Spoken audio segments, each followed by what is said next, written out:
Après la chute de Napoléon, Louis XVIII, frère de Louis XVI, rétablit la monarchie par la charte de 1814. C'est la Restauration, une monarchie constitutionnelle qui dure de 1815 à 1830.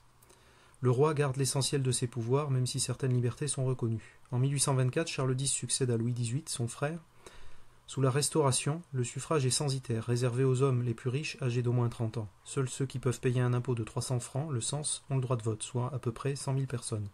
Comme Charles X cherche à renforcer ses pouvoirs, il est renversé par la Révolution de 1830.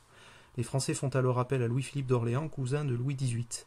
Une nouvelle monarchie est mise en place, la monarchie de Juillet, qui dure de 1830 à 1848.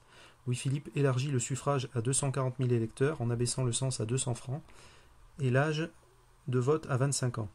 Mais la majorité des Français reste exclue. Les républicains réclament le suffrage universel mais ne l'obtiennent pas, ce qui provoque la Révolution de février 1848, qui met en place la Deuxième République, qui abolit l'esclavage, la peine de mort et met en place le suffrage universel masculin. Tous les hommes désormais peuvent voter, soit près de 10 millions de personnes.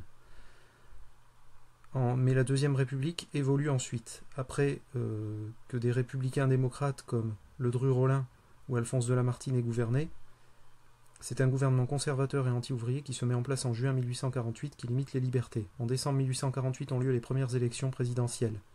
Mais c'est le candidat du Parti de l'Ordre soutenu par les royalistes et conservateurs, Louis-Napoléon Bonaparte, qui est élu président de la République. C'est le neveu de Napoléon Ier. Pour conserver le pouvoir, il fait un coup d'État le 2 décembre 1851 et met fin à la Deuxième République. Il met en place le Second Empire qui dure de 1852 à 1870.